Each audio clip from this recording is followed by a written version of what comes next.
നമ്മൾ ചാത്തനേർന്നൊക്കെ കേട്ടിട്ടേ ഉള്ളൂ, അക്ഷരാർത്ഥത്തിൽ കണ്ടു. എവിടുന്ന് ആ കല്ല് വരുന്നതെന്ന് അറിയില്ല. പക്ഷെ നിർത്താതെ ഏറ് ഒരെണ്ണം വടക്കുന്നാണ് അടുത്ത് തെക്കുന്ന വരുന്നത്. ഒരു 500 പേര് ചുറ്റും നിന്ന് എറിയണം, അതുപോലെയൊക്കെ വരണം. എന്താണ് കുട്ടിച്ചാത്തൻ? കുക്ഷിശാസ്ത എന്ന് പൊതുവേ ഉള്ളൊരു പ്രയോഗമാണ് ഈ കുട്ടിശാസ്ത്രനായിട്ട് നമ്മൾ എടുക്കുന്നത്. വാസ്തവത്തിൽ ഇവർ ഭൂതഗണങ്ങളാണ്. ആരുടെ? ശിവഭൂതഗണങ്ങൾ തന്നെയാണ്. വിഷ്ണുമായ നല്ല ഒരു സാത്വികമൂർത്തിയാണ്, നമുക്ക് എവിടെയും കൊള്ളിക്കാൻ പറ്റുന്ന മൂർത്തിയാണ്. ആഢ്യന്മാരിൽ ആഢ്യനാണ്, എന്നാൽ അധകൃതർക്ക് ഏറ്റവും ഇഷ്ടപ്പെട്ട ആളുമാണ്. ഈ കാമ്യകർമ്മങ്ങൾക്ക് വേണ്ടി മാത്രമായി ഉപയോഗിക്കുന്ന ഒരു ദേവതയാണോ, അതോ അങ്ങനെ ഉപയോഗിക്കേണ്ട ഒരു ദേവതയാണോ? കാമ്യകർമ്മങ്ങളൊക്കെ ചെയ്യിപ്പിക്കാം, പക്ഷെ അത് ചെയ്തു കഴിഞ്ഞാൽ അതിൻ്റെ കർമ്മഫലത്തിൽ നിന്ന് നമുക്ക് വിട്ടു നിൽക്കാൻ പറ്റില്ല. ചാത്തൻ സേവയൊക്കെ ചെയ്യുന്നവർക്ക് അന്ത്യകാലത്തുള്ള മുക്തിയെ പറ്റിയിട്ടുള്ളൊരു ഉത്കണ്ഠ ഉണ്ടാവും. അതുകൊണ്ട് തന്നെ അവർ മറ്റേതെങ്കിലും മൂർത്തിയോ ഭദ്രാളിയോ അല്ലെങ്കിൽ ശിവനെയോ ആരെങ്കിലും ഒരാൾ ഉപാസിച്ചിട്ടായിരിക്കും ഇതൊക്കെ ചെയ്യുക. നാരായണ പോലും ജപിച്ചിട്ടില്ലാത്ത ആളുകൾ വീട്ടിൽ വന്ന് ചാത്തനെ കൈകാര്യം ചെയ്യാൻ തുടങ്ങുന്ന രീതിയിലേക്കാണ് വരുന്നത്. അപകടമാണ്. മരിച്ചാൽ പോലും പെടില്ല. മരിച്ചാൽ പോലും കൊടുത്ത ആൾക്ക് മുക്തി ഉണ്ടാവില്ല.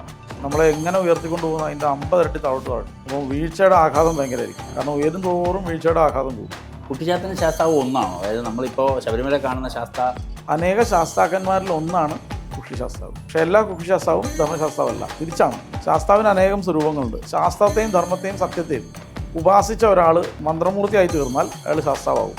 വാരാഹിയുടെ ഉപാസനയും വിഷ്ണുമായുടെ ഉപാസനയും ഒരുമിച്ച് കൊണ്ടാൻ പറ്റില്ല. അതെന്താ? വാരാഹിക്ക് ഹോമിക്കുന്നത് വാമാചാരമാണെങ്കിൽ പോത്തർച്ചയാണ്, അതുകൊണ്ടുള്ള നിവേദ്യങ്ങളൊക്കെ കാണും. നമസ്തേ രാജേഷ് ജി. നമസ്തേ. നമുക്ക് കുട്ടിച്ചാത്തൻ എന്ന ദേവതാ സങ്കല്പത്തെക്കുറിച്ച് ധാരാളം ആളുകൾക്ക് ധാരാളം സംശയങ്ങളുണ്ട്.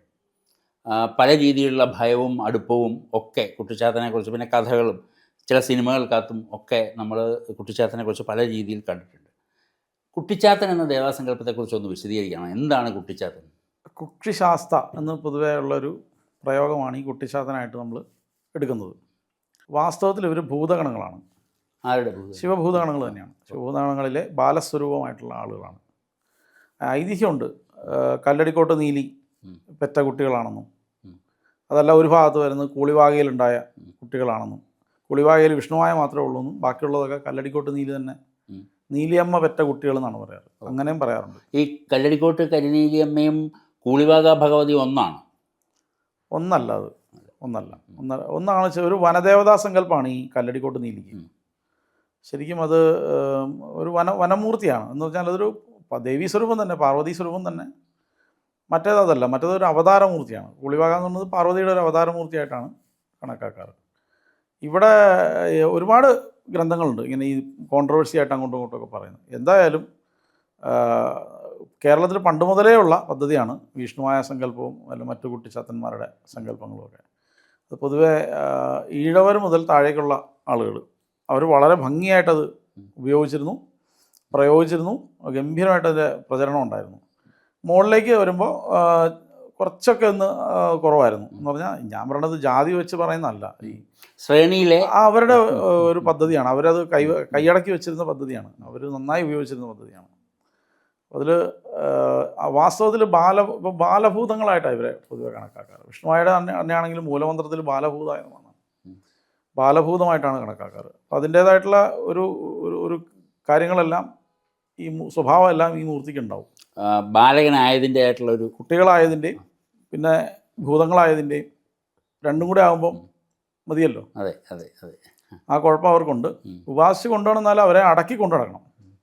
അപ്പോൾ ഈ കുട്ടിച്ചാത്തൻ്റെ ഉപാസന, ആരാധന അതെങ്ങനെയാണ് അത് സാധ്യമാക്കുക? സാധാരണ വിഷ്ണുമായ കരിക്കുട്ടി ഇങ്ങനെയുള്ള മൂർത്തികളെ പ്രസാദിപ്പിച്ച് നിർത്തിയിട്ട് അവരിലൂടെ മറ്റു മൂർത്തികളെ, മറ്റ് കുട്ടിച്ചാത്തന്മാരെ കൺട്രോൾ ചെയ്യലാണ് പതിവ്. അവരെ കൊണ്ട് ഓരോന്ന് ചെയ്യിപ്പിക്കലാണ് പതിവ്. ചെയ്യിപ്പിക്കുക. ഇപ്പോൾ കുട്ടിച്ചാത്തന്മാരുടെ നമ്പർ, അതായത് എണ്ണം വളരെ കൂടുതലാണ്. 400-ൽ 10 കുറയെന്നാണ്. 400-ൽ 10 കുറയെ. ഇപ്പം 390 ചാത്തന്മാരാണെന്ന് പറയും. നമ്മുടെ ഏറ്റവും കൂടുതൽ ഫേമസ് ആയിട്ടുള്ള ആളുകൾക്കെല്ലാം അറിയാവുന്നത് ഈ കരിങ്കുട്ടി വിഷ്ണുമായ, ഈ രണ്ട് പറക്കുട്ടി, കരിങ്കുട്ടി, പറക്കുട്ടി, വിഷ്ണുമായ എന്ന് പറയുന്ന ഈ 3 ചാത്തന്മാരെ കുറിച്ചാണ്. ഇത് കൂടാതെ ഓരോ ചാത്തന്മാരെയും ബാക്കി വരുന്ന 387 ചാത്തന്മാർക്കും വേറെ വേറെ രൂപങ്ങളും പ്രത്യേകം പേരുകളും പ്രത്യേകം എല്ലാ സംവിധാനമുണ്ട്. പക്ഷേ ജനറലൈസ് ആയിട്ട് ഇതൊരു ഗ്രൂപ്പായിട്ടാണ് ഇവരെ ആശ്രയിക്കുന്നത്. ഒരു ഗ്രൂപ്പിനെയാണ് ആശ്രയിക്കുന്നത്. ചാത്തന്മാരുടെ ഒരു ഗ്രൂപ്പിനെയാണ് ആളുകൾ ആശ്രയിക്കുന്നത്. അതിൽ നിയന്ത്രിക്കാനായിട്ട് ഒന്നെങ്കിൽ കരിങ്കുട്ടിയെയോ അല്ലെങ്കിൽ വിഷ്ണുവായോ ഉപാസിച്ച് വെച്ചിട്ടുണ്ടാവും. എൻ്റെ ലീഡർ കുറച്ച് അതിൻ്റെ കൂട്ടത്തിലെ ഏറ്റവും ടോപ്പ് മോസ്റ്റ് ആയിട്ടുള്ള സങ്കല്പത്തിൽ വിഷ്ണുമായ നല്ല ഒരു സാത്വികമൂർത്തിയാണ്, നമുക്ക് എവിടെയും കൊള്ളിക്കാൻ പറ്റുന്ന മൂർത്തിയാണ്. ആഢ്യന്മാരിൽ ആഢ്യനാണ്, എന്നാൽ അധകൃതർക്ക് ഏറ്റവും ഇഷ്ടപ്പെട്ട ആളുമാണ്. ഓ. അവരുടെ കൂടെയും പോവും, ഉം. ഇവരുടെ കൂടെയും പോവും. ഉം. നമ്മുടെ മുത്തപ്പൻ്റെ കാര്യം പറഞ്ഞ പോലെയാണ്. ഉം. ആരുടെ കൂടെയും പറ്റും. പൊന്നുണ്ണി വിഷ്ണുമായ എന്നാണല്ലോ പറയുന്നത്. വാത്സല്യം കൊണ്ട് വിളിക്കുന്നതാണ്. ആ. വാത്സല്യം കൊണ്ട് മണിക്കോല് പിടിച്ചിങ്ങനെ കിലുക്കി, ഉം. ചെറിയ കുട്ടികളുടെ കിലുക്കമുണ്ടല്ലോ, ഈ ആ. അതിലിങ്ങനെ കിലുങ്ങുമ്പോൾ അവർ ആനന്ദിക്കുന്ന പോലെ ഈ മണിക്കോല് കൈ പിടിച്ച് പോത്തിൻ്റെ പുറത്ത്. പോത്തിൻ്റെ പുറത്ത് പോത്തിൻ്റെ പുറത്തിരുന്ന് ഇങ്ങനെ ആനന്ദിച്ച് വരുന്നതായിട്ടാണ് സങ്കല്പം. അത് പൊതുവെ എല്ലാവരും പറയാറുണ്ട് ശാസ്താവ് തന്നെയാണെന്നും പറയാറുണ്ട്.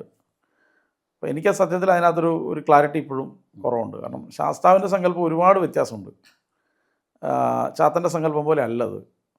എന്നാൽ ചാത്തനെ പരിഷ്കരിച്ച് വന്നാൽ അത് ശാസ്താവ് തന്നെയാണ് പറയുന്നതും. അപ്പം ശാസ്താ സങ്കല്പങ്ങളിൽ ഒന്ന് എന്ന് വേണേൽ പറയാം. ഒരുപാട് ശാസ്താസങ്കല്പമുണ്ട്, അതിലൊന്ന് ഈ പറയുന്ന കുക്ഷിശാസ്ത്ര സങ്കല്പം കൂടി ഒന്നാണ്. ശരിക്കും പറഞ്ഞാൽ അതിൻ്റെ ഗ്രന്ഥങ്ങളൊക്കെ കല്പമൊക്കെ നഷ്ടപ്പെട്ട ഒരവസ്ഥയാണ്. പലയിടത്തും ഇല്ല അതിൻ്റെ. ഇന്നിപ്പോൾ പറയപ്പെടുന്ന ഇതിൻ്റെ ഉപാസകരാണെന്ന് പറയപ്പെടുന്ന ആളുകളൊക്കെ വാസ്തവത്തിൽ ഇതുമായി എന്തെങ്കിലും ബന്ധമുള്ളവരാണോ എന്നൊക്കെ എനിക്ക് അറിഞ്ഞുകൂടാ. ഞാൻ ഇവരെ ഒന്നും സമീപിച്ചിട്ടില്ല. ആദ്യകാല ഉപാസകരുണ്ടായിരുന്നു, അവർ പലരും ഇപ്പോൾ ഇല്ല. വളരെ അവർ ഇദ്ദേഹം ഇവർ പറയുന്ന പോലെ ധനികരായിട്ട് മരിക്കുകയോ ഒന്നും അല്ല ചെയ്തത്. സാധാരണ പോലെയൊക്കെ ജീവിച്ച് ആവശ്യങ്ങൾക്ക് വേണ്ടി മൂർത്തിയുടെ കൊണ്ട് ഓരോ കാര്യങ്ങൾ സാധിപ്പിച്ചൊക്കെ പോയതാണ്. അപ്പോൾ അവരൊക്കെ വളരെ സാധാരണ നിലയിൽ തന്നെ ജീവിച്ച് മരിച്ചു പോയ ആളുകളാണ്. അവരുടെ ആവശ്യങ്ങളും കുറവായിരുന്നു. ഇതുപോലെ ബെൻസുകാർ നടക്കണമെന്നൊന്നും അവർക്ക് ആഗ്രഹമൊന്നും ഉണ്ടായിരുന്നില്ലെന്ന് തോന്നുന്നു. അപ്പോൾ അവരൊക്കെ അന്ന് ഉപാസിച്ചിട്ട് ഒരുപാട് പേര് ഉപാസിക്കുകയും എൻ്റെ മൂലമന്ത്രമൊക്കെ പറഞ്ഞു തരികയൊക്കെ ചെയ്തിട്ടുണ്ട് അന്നത്തെ കാലത്ത്.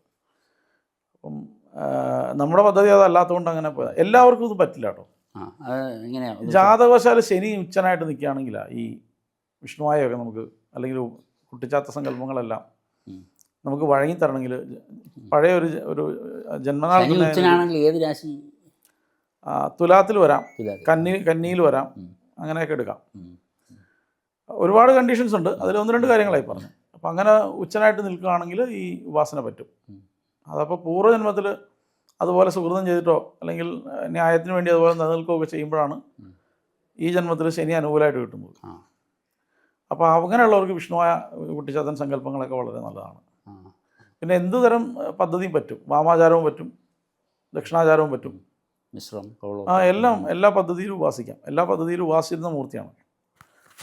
ഈ പൊതുവെ വളരെ സാത്വികമായിട്ട് പായസം കൊണ്ട് പൂജ കഴിച്ച് പോവുകയും എന്നാൽ ഈ മകാരാദികളെ കൊണ്ട് മകാരത്രയം കൊണ്ട് പൂജ കഴിക്കുകയും രണ്ടും പറ്റും. രണ്ടും ഒരുമിച്ച് ഉപയോഗിക്കുകയും എല്ലാം പറ്റുന്നൊരു പദ്ധതിയാണ്. പല ആളുകളുടെയും കുലദേവത കൂടിയാണ് ശാസ്താവ്. ഈ പറഞ്ഞ വിഷ്ണുവായൊക്കെ കുലദേവതയാണ് പലരുടെയും. ഇപ്പോൾ നിലവിൽ ധാരാളമായി കണ്ടുവരുന്നത് വെറുതെ കാമ്യകർമ്മങ്ങൾക്ക് വേണ്ടി മാത്രം, അല്ലെങ്കിൽ ഈ ധനസമ്പാദനത്തിന് വേണ്ടി മാത്രമായിട്ട്, അല്ലെങ്കിൽ കൂടുതലായി ധനസമ്പാദനത്തിനായിട്ട് കുട്ടിച്ചാത്തനെ ഉപയോഗിക്കുന്നതായിട്ടാണ്. വിഷ്ണുമായ ആണെങ്കിലും ജനറലി കുട്ടിച്ചാത്തൻ എന്ന പദം അങ്ങ് പ്രയോഗിക്കുന്നു എന്ന് മാത്രമേ ഉള്ളൂ. അവർ ഏത് ചാത്തനെയാണ് ഉപയോഗിക്കുന്നതെന്ന് അറിയത്തില്ല. അങ്ങനെയാണ് കണ്ടുവരുന്നത്. അത് ഈ കാമ്യകർമ്മങ്ങൾക്ക് വേണ്ടി മാത്രമായി ഉപയോഗിക്കുന്ന ഒരു ദേവതയാണോ, അതോ അങ്ങനെ ഉപയോഗിക്കേണ്ട ഒരു ദേവതയാണോ? അല്ല, അങ്ങനെ എന്ത് കർമ്മങ്ങൾ നമ്മൾ ചെയ്താലും കർമ്മത്തിൻ്റെ ഫലം അവനവൻ തന്നെ അനുഭവിക്കണം എന്നുള്ള കാര്യം ആദ്യം ഓർക്കണം. കാമ്യകർമ്മങ്ങളൊക്കെ ചെയ്യിപ്പിക്കാം, പക്ഷെ അത് ചെയ്തു കഴിഞ്ഞാൽ അതിൻ്റെ കർമ്മഫലത്തിൽ നിന്ന് നമുക്ക് വിട്ടു നിൽക്കാൻ പറ്റില്ല. കർമ്മഫലം ഇതിൻ്റെ കൂടെ ഉണ്ട്, ഉറപ്പായിട്ടും 100% ഉറപ്പായിട്ടും വരും. അത് ഏത് മൂർത്തിക്കും അങ്ങനെ തന്നെയാണ്. ഇതിൽ ഈ പ്രോസ്പിരിറ്റി ഉണ്ടാകാൻ വേണ്ടി ധനസമ്പാദനം, ഐശ്വര്യം വർദ്ധിക്കുക, അല്ലെങ്കിൽ പദവി നേടുക എന്ന് പറയുന്ന രീതിയിൽ ഒരു കാമ്യകർമ്മം ചെയ്യുന്നതിനകത്ത് ദോഷകർമ്മഫലം വരേണ്ട ആവശ്യമുണ്ടോ? അല്ലാതെ എന്തിനാ നമുക്ക് അർഹതപ്പെട്ടതാണോ എന്നൊരു ചോദ്യമുണ്ട് അവിടെ. ആഗ്രഹത്തിന് അർഹത നമുക്ക് അർഹതപ്പെട്ടതല്ലാത്ത ഒന്ന് നമ്മൾ നേടുമ്പോൾ അർഹതയുള്ള ഒരാളുടെ കാര്യം അവിടെ തഴയപ്പെടുന്നുണ്ടാവും.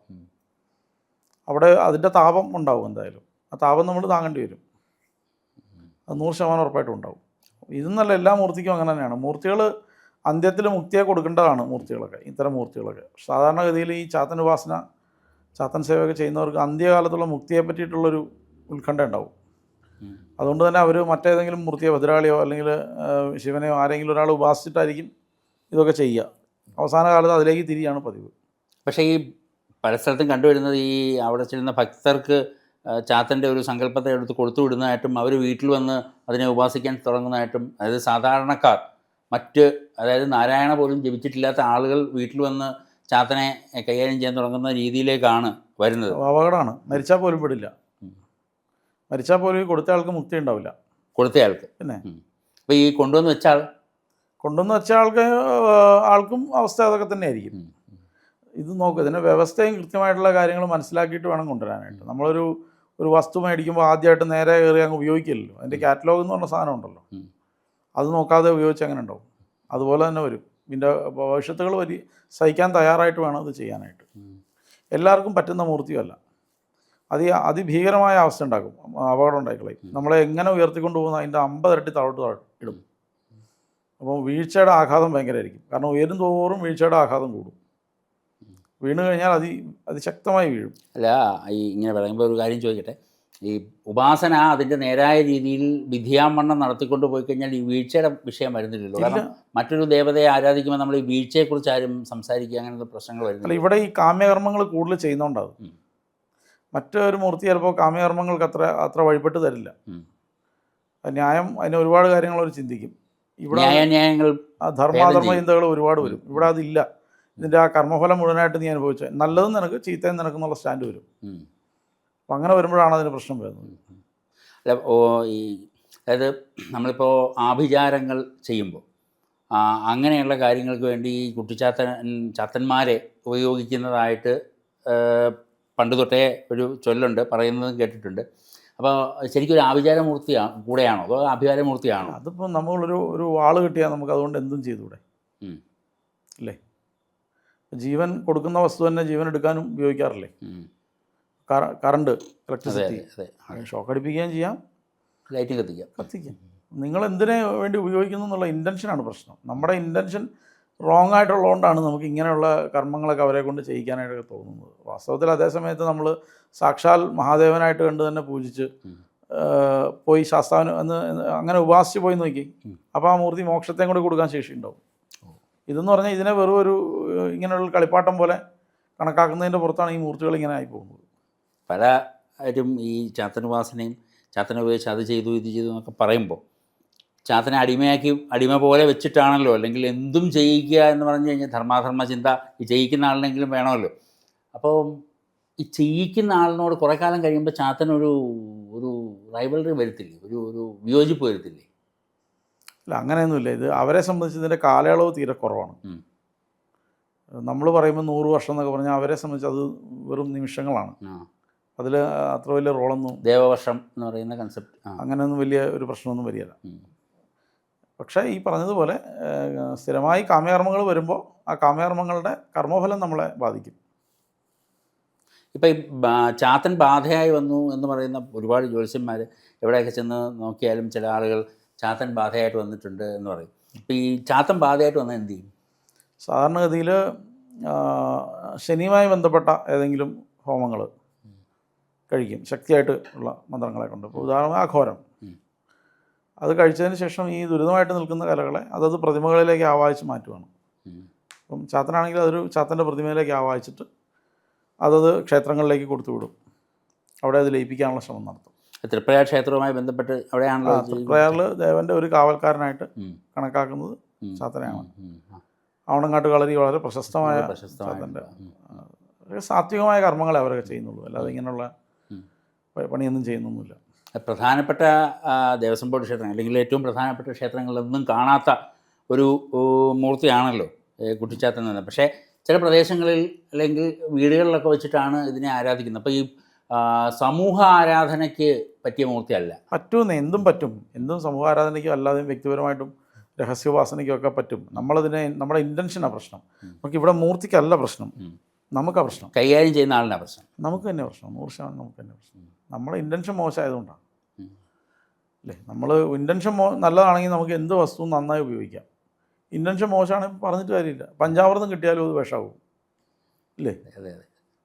ഈ അങ്ങയുടെ ഇത്രയും നാളത്തെ ഈ സബരിയിൽ ഈ കുട്ടിച്ചാത്തനുമായിട്ട് ബന്ധപ്പെട്ടുണ്ടായിട്ടുള്ള ഏതെങ്കിലുമൊക്കെ അനുഭവങ്ങളൊന്ന് പങ്കുവെക്കാൻ പറ്റുമോ? പറ്റും. ഞാനൊരു ഇൻസിഡൻ്റ് അവിടെ ഉണ്ടായുള്ളൂ. അത് നമ്മൾ സ്ഥലം അറിയാതെ ആളറിയാതെ പോയി അറ്റൻഡ് ചെയ്യേണ്ടതായ ഒരു വിഷയത്തിൽ പോയി പെട്ടു. സ്ഥലപരമായ വിഷയമായിരുന്നു. ഒരു സ്ഥലവുമായി ബന്ധപ്പെട്ട തർക്കവുമായി ബന്ധപ്പെട്ട ഒരു കാര്യത്തിന് വേണ്ടി അവിടെ പോകേണ്ടി വന്നു. നമ്മൾ ചാത്തനേർന്നൊക്കെ കേട്ടിട്ടേ ഉള്ളൂ, അക്ഷരാർത്ഥത്തിൽ കണ്ടു. എവിടുന്ന് ആ കല്ല് വരുന്നതെന്ന് അറിയില്ല. അതിഭീകരമായിട്ടുള്ള ഏറ് എന്നുവെച്ചാൽ നിർത്താതെ ഏറ്. ഒരെണ്ണം വടക്കുന്നാണ് അടുത്ത് തെക്കുന്ന വരുന്നത്. ചുറ്റും ആള് നിന്നൊന്നും എറിയുന്നതല്ല. എറിയാൻ പറ്റില്ല അങ്ങനെ. ആൾക്കൊന്നും അതുപോലെ എറിയാൻ പറ്റില്ല. ഒരു 500 പേര് ചുറ്റും നിന്ന് എറിയണം അതുപോലെയൊക്കെ വരണമെങ്കിൽ, കല്ല് വരണമെങ്കിൽ. നിമിഷ നേരം കൊണ്ടാണ് വരുന്നത്. കല്ലുകൾ വരുന്നു വരുന്നു വരുന്നു വരുന്നു കൂട്ടിക്കൂട്ടി ഇടാം, അതുപോലെ വരിക. അപ്പോൾ ഞങ്ങൾക്ക് മനസ്സിലായി, നമ്മൾ അറ്റൻഡ് ചെയ്തതിനകത്ത് ഒരാൾക്ക് അതിനകത്ത് കുറച്ച് പ്രശ്നം ഉണ്ടായിരുന്നു. അദ്ദേഹത്തിൻ്റെ ഭാഗത്തു നിന്നാണ് മനസ്സിലായി. ഞങ്ങൾക്ക് ആക്ച്വലി 3 ദിവസം നിൽക്കണമായിരുന്നു അവിടെ. അപ്പം എന്നോട് ആവശ്യപ്പെട്ട ആൾ, എന്നോട് പറഞ്ഞ ആൾ അയാളുടെ ഭാഗം മാത്രമേ പറഞ്ഞിട്ടുണ്ടായിരുന്നുള്ളൂ. അപ്പോൾ പിറ്റേ ദിവസം ഞാൻ വീണ്ടും അവരുടെ തന്നെ ഒരു ബ്രദറാണ് മറ്റേ ആൾ, ഞാൻ അയാളോടും കൂടി സംസാരിച്ചു. അപ്പോൾ അയാൾക്ക് ഞാൻ ജെനുവിനാണെന്ന് അയാൾക്ക് ബോധ്യപ്പെട്ടു, അയാൾ ജെനുവിനാണെന്ന് എനിക്കും ബോധ്യപ്പെട്ടു. പക്ഷെ പിറ്റേ ദിവസം മുതൽ ഏറുണ്ടായില്ല. അപ്പോൾ കല്ലുകളോ? കല്ലൊക്കെ അവിടെ കിടപ്പുണ്ട്. അത് ശരി, അവിടെ കിടപ്പുണ്ട്, വഴി കിടപ്പുണ്ട്. അത് സോൾവ് ആയി. അതിന് 3-ാമത്തെ ദിവസം ഞങ്ങൾ പോയി അത് ഒരു കോംപ്രമൈസിലെത്തിച്ചിട്ട് അത് തീർത്തു. ക്രിയ കഴിക്കേണ്ടി വന്നില്ല. എവിടെ പോയാലും എത്ര പ്രാവശ്യം ആവാച്ചാലും പിന്നെയും ഇതിൻ്റെ ദുരിതം ഇങ്ങനെ കാണിക്കാറുണ്ട്. ചിലപ്പോൾ വഴിപാടുകൾ നടത്തി ഒഴിയുക എന്നുള്ളതാണ് അതിനകത്ത്. നമ്മൾ ഇങ്ങനത്തെ എൻറ്റിറ്റീസിനോട് പോയി പൊതുവെ കോർക്കരുത്. അല്ല, നമ്മൾ നല്ല വാക്ക് പറഞ്ഞു വിടുക, അങ്ങോട്ടും ഇങ്ങോട്ടും സ്നേഹത്തിൽ പിരിയുക, അതാണ് ഏറ്റവും നല്ലത്. കാരണം നമുക്ക് താങ്ങാൻ പറ്റില്ല അവരുടെ ഊർജ്ജമണ്ഡലമൊന്നും നമ്മളൊന്നും അതിൻ്റെ അയൽവക്കത്തെത്തത്തില്ല. കാര്യം നമ്മുടെ കയ്യിൽ അത്ര ശക്തിമത്തായിട്ടുള്ള മൂർത്തികൾ നമുക്ക് സഹായത്തിനുണ്ടെങ്കിൽ മാത്രമേ നമുക്കത് അറ്റൻഡ് ചെയ്യാൻ പറ്റത്തുള്ളൂ. എന്നാൽ പോലും ന്യായം ഒക്കെ അവരുടെ ഭാഗത്തുണ്ടെങ്കിൽ നമുക്ക് രക്ഷയില്ല. നമ്മൾ ഒഴിഞ്ഞു മാറുക എന്നുള്ളതേ ഉള്ളൂ. പൊതുവെ അങ്ങനത്തെ ആൾക്കാരോട് ഒരു സാധകം വേറൊരാളോട് വഴക്കുണ്ടാക്കേണ്ട ആവശ്യമില്ല. സാധകർ തമ്മിൽ യോജിപ്പോടെ പോകുക എന്നുള്ളതാണ്. അതിൽ പരസ്പരം യോജിക്കാത്ത പദ്ധതികൾ വരെ കാണും. അതിൽ പോലും നമ്മൾ അങ്ങോട്ടും ഇങ്ങോട്ടും ആ വിഷയങ്ങളെ സംസാരിക്കാതെ മറ്റെന്തെല്ലാം കാര്യങ്ങൾ സ്നേഹത്തോടെ പറഞ്ഞ് പിരിയാം. വിയോജിപ്പുകളെ കുറിച്ച് സംസാരിക്കാതെ ഇരുന്നാൽ പോലെ അത് അദ്ദേഹത്തിൻ്റെ ഇഷ്ടം, ഇത് എൻ്റെ ഇഷ്ടം. അങ്ങോട്ടുമില്ല ഇങ്ങോട്ടുമില്ല. നമുക്ക് യോജിക്കാവുന്ന വിഷയങ്ങൾ ഒരേപോലുള്ള കാര്യങ്ങളായിരിക്കും, അതൊക്കെ പറഞ്ഞു പോകാം. അങ്ങനെ അയാളുമായിട്ട് നല്ലൊരു ബന്ധത്തിൽ പിരിഞ്ഞു. അങ്ങനെ നല്ലൊരു സുഹൃത്തായി പുള്ളി. പിന്നെ ഈ ചാത്തനുമായി ബന്ധപ്പെട്ട പ്രശ്നങ്ങൾ വരുമ്പോൾ ഞാൻ വിളിക്കാറുണ്ട്, ചോദിക്കാറുണ്ട്, പറഞ്ഞു തരാറുണ്ട്. ഇങ്ങോട്ടും എന്തെങ്കിലും ചെറിയ ചെറിയ പ്രശ്നങ്ങൾ വേറെ മറ്റെൻറ്റിറ്റീസുമായിട്ട് ബന്ധപ്പെട്ടതൊക്കെ വരുമ്പോൾ ആദ്യം കുക്ഷിശാസ്താവ് ആണ് ചാത്തൻ എന്ന് പറഞ്ഞു. ഇപ്പോൾ ഈ ശാസ്താവ് എന്ന് പറയുന്ന സങ്കല്പവും കുട്ടിശാസ്ത്രനും ശാസ്താവും ഒന്നാണോ? അതായത് നമ്മളിപ്പോൾ ശബരിമല കാണുന്ന അനേക ശാസ്താക്കന്മാരിൽ ഒന്നാണ് കുക്ഷിശാസ്താവ്. എല്ലാ ശാസ്താക്കന്മാരുണ്ട്. എല്ലാ കുക്ഷിശാസ്താവും ധർമ്മശാസ്താവല്ല. അല്ല. പക്ഷേ ധർമ്മശാസ്താവിൻ്റെ ഒരു ഭാഗമാണ്, അല്ലെങ്കിൽ ധർമ്മശാസ്താവിൻ്റെ ഒരു ഒരു ഒരു രൂപം തന്നെയാണ്, ഒരു ഇൻകാർണേഷനാണ് ഈ കുക്ഷിശാസ്താക്കന്മാർ. പക്ഷേ എല്ലാ കുക്ഷിശാസ്താവും ധർമ്മശാസ്താവല്ല, തിരിച്ചാണ്. ശാസ്താവിൻ്റെ പദ്ധതി തന്നെ വരുന്നവരാണ്, എന്നാൽ അത് വാസ്തവത്തിൽ ധർമ്മശാസ്താവല്ല. അതുകൊണ്ടാണ് ശാസ്താവിന് അനേകം സ്വരൂപങ്ങളുണ്ട്. ശാസ്താവ് എന്ന് പറഞ്ഞാൽ ഒരു ധർമ്മത്തെയും ശാസ്ത്രത്തെയും ധർമ്മത്തെയും സത്യത്തെയും ഉപാസിച്ച ഒരാൾ മന്ത്രമൂർത്തിയായി തീർന്നാൽ അയാൾ ശാസ്താവും. മനസ്സിലായോ? യോഗീശ്വരൻ മുകളിലാണ്, അത് യോഗീശ്വരൻ്റെ താഴെയാണ് ഇത് വരിക. യോഗീശ്വരൻ ശൂന്യതയെ ഉപാസിക്കുമ്പോഴാണ് യോഗീശ്വരനാവുന്നത്. ചിത്തം ശൂന്യമാകുമ്പം യോഗീശ്വരനാവും. ചിത്തത്തിൽ ധർമ്മം, സത്യം, നീതി ഇങ്ങനെയുള്ള വാല്യൂസിനെ മുറുക്കി പിടിച്ച് ജീവിക്കുന്ന ഒരാൾ ശാസ്താവായിട്ട് മാറും. അവരെയാണ് നമ്മൾ ഉപാസിക്കുന്നതും തെയ്യം കെട്ടിയാടുന്ന മലബാർ ഭാഗത്തൊക്കെ. മുത്തപ്പൻ, അല്ലെങ്കിൽ നമ്മളിങ്ങോട്ട് വന്ന ഈ വേട്ടയ്ക്കൊരു മകൻ, ഇതൊക്കെ ഇങ്ങനെ ശാസ്താവിൻ്റെ സ്വരൂപങ്ങളാണ്. പല പല സ്വരൂപങ്ങളിൽ ഒന്നാണ്. അത്തരത്തിലുള്ളൊരു സ്വരൂപമാണ് ശബരിമലയിലുള്ള ശാസ്താവും. കുട്ടിച്ചാത്തനാണോ എന്ന് ചോദിച്ചു കഴിഞ്ഞാൽ അല്ലെന്ന് പറയാനൊന്നും എനിക്ക് അധികാരമില്ല, നമുക്ക് പറയാനൊന്നും പറ്റത്തില്ല. ആണെന്നും അല്ലെന്നും പറയാൻ പറ്റില്ല. എന്തായാലും ധർമ്മശാസ്താവ് തന്നെയാണത്, സംശയമൊന്നുമില്ല. കാരണം അത് പരശുരാമൻ പ്രതിഷ്ഠിച്ചതിൽ ആജ്ഞാചക്രമാണ്. ശാസ്താവിൻ്റെ ആധാരചക്രം പാപനാശ അയ്യനാർ കോവിൽ മുതൽ കാന്തമല വരെ നശിച്ചു. അതിലെ ആജ്ഞ എന്ന് പറയുന്ന സ്ഥലമാണ് ശബരിമല. മറ്റേതൊക്കെയാണ്? അയ്യനാർ കോവിൽ തമിഴ്നാട്ടിലാണ്. തമിഴ്നാട്ടിൽ. പിന്നെ കുളത്തൂപ്പുഴ അച്ചൻകോവിൽ, ആര്യങ്കാവ്, എരുമേലി, ശബരിമല, കാന്തമല. ഇങ്ങനെ ആധാരചക്രങ്ങളെ അടിസ്ഥാനപ്പെടുത്തി ശാസ്താവിനെ നശിച്ചു. നമ്മൾ ഈ പറഞ്ഞ പോലെ ദേശത്തിന് പവിത്രത വരുത്താനാണ്. കേരള ദേശത്തിന് മറ്റ് ഭാരതത്തിലെ ദേശത്തോളം പവിത്രത ഇല്ലായിരുന്നു. അപ്പോൾ അത് വരുത്തണമെങ്കിൽ ദേവതാവിന്യാസം വേണ്ടതുകൊണ്ടാണ് ദുർഗയുടെ അമ്പലങ്ങളും വിഷ്ണുവിൻ്റെ ക്ഷേത്രങ്ങളും ശിവക്ഷേത്രങ്ങളും ഒക്കെ അദ്ദേഹം വിന്യസിച്ചത്. അത്തരത്തിൽ ശാസ്താവിനെ ഇങ്ങനെ വിന്യസിച്ചിട്ടുണ്ട് കേരളത്തിനായിട്ട്. അതിൽ ആജ്ഞ എന്ന് പറയുന്ന ചക്രത്തിൻ്റെ സ്ഥാനം ഗുരുവിൻ്റെ സ്ഥാനം കൂടിയാണ്. അതുകൊണ്ടാണ് അവിടെ ശാസ്താവിന് ഗുരുവിൻ്റെ സങ്കല്പത്തിൽ ചിന്മുദ്ര വരാൻ കാരണം. അല്ല ശ്രീബുദ്ധനായതുകൊണ്ടല്ല. അങ്ങനെയാണ് വാദം വരുന്നത്. വാദിച്ചിട്ട് കാര്യമൊന്നുമില്ല. എല്ലാം ഒരുപോലെ ഇരിക്കുന്നു എന്ന് പറഞ്ഞാൽ എല്ലാം അതായിരിക്കണം. ചന്ദനവും മലവും കണ്ട ഒരുപോലെ ഇരിക്കുന്നു അത് രണ്ടും ഒന്നാന്ന് പറയരുത്, തമ്മിൽ വ്യത്യാസമുണ്ട്. പിന്നെ ബുദ്ധൻ ധർമ്മത്തെയും ശാസ്ത്രത്തെയും പിൻപറ്റിയതുകൊണ്ട് ബുദ്ധൻ ഒരു ശാസ്താവാന്ന് പറയാം. ബുദ്ധനാണ് അവിടെ ഇരിക്കുന്നത്, ശബരിമല ഇരിക്കുന്നതെന്ന് പറയുന്നതിനോട് എനിക്ക് വാദഗതിയോട് യോജിപ്പില്ല. ബുദ്ധനെ എവിടെയെങ്കിലും ആക്കിയിട്ടുണ്ടാവാം, അതേ പറയാൻ പറ്റുള്ളൂ. കാരണം ഇവിടുത്തെ സങ്കല്പത്തിൽ ഗുരു സങ്കല്പമാണ്. അതിന് കാരണം ആജ്ഞാചക്രമായതുകൊണ്ടാണ്. ആജ്ഞാചക്രം അഗ്നിയുടെ സ്ഥാനമാണ്, വിദ്യയുടെ സ്ഥാനമാണ്, ഗുരുവിൻ്റെ സ്ഥാനമാണ്. അപ്പം ആ ഗുരു എന്തിനാണ് തോന്നിപ്പിക്കേണ്ടത്? ആ വിദ്യയാണ് ഗുരു തരേണ്ടത്. ആ വിദ്യ സാമവേദത്തിൻ്റെ പൊരുൾ തന്നെയായിട്ടുള്ള തത്വമസിയാണ്. അതാണ് ആ ചിന്മുദ്രയുടെ രഹസ്യം. അല്ല, ഈ ആധാരചക്രങ്ങളെ അടിസ്ഥാനപ്പെടുത്തി ഇത്രയും ശാസ്താക്ഷേത്രങ്ങളെ വിന്യസിച്ചപ്പോൾ ശബരിമലയ്ക്കാണല്ലോ ഏറ്റവും പ്രശസ്തിയും ഏറ്റവും പ്രാധാന്യവും എല്ലാവരും പോകുന്നു. നമ്മൾ കുളത്തൂപ്പുഴയും അച്ചൻകോവിലും ഒക്കെ വിവിധ ബാലസ്വരൂപത്തിൽ പൊന്നമ്പലമേടായിരുന്നു. അവിടെയാണ് കാന്തമല ഉണ്ടായിരുന്നത്. പൊന്നമ്പലമേട്ടിലെ കാന്തമല അയ്യപ്പ ക്ഷേത്രമായിരുന്നു സഹസ്രാരേക്കരം. അത് നശിപ്പിക്കപ്പെട്ടതിന് പ്രതികാരമായിട്ടാണ് ശബരിമല നമ്മളെ മണികണ്ഠൻ രാജകുമാരൻ അദ്ദേഹം ഉദയനുമായിട്ട് മറോപ്പടയായിട്ടുള്ള യുദ്ധം ചെയ്യുന്നു, ഉദയനെ കൊല്ലുന്നതും ക്ഷേത്രം വീണ്ടെടുത്ത് കൊടുക്കുന്നതൊക്കെ. അപ്പോൾ അതൊക്കെ ആ മലകളും അതുമായി ബന്ധപ്പെട്ട പ്രദേശങ്ങളൊക്കെ വീണ്ടെടുത്ത് കൊടുത്തത് കാന്തമലയ്ക്ക് വേണ്ടിയിട്ടാണ്. കാന്തമലയിൽ ശരിക്കും ഒരു ക്ഷേത്രമല്ല, ഒരു തറ, അവിടെ ഒരു ജ്യോതി എല്ലാ ഇതിനും 41 ഒരു ജ്യോതി തെളിക്കും.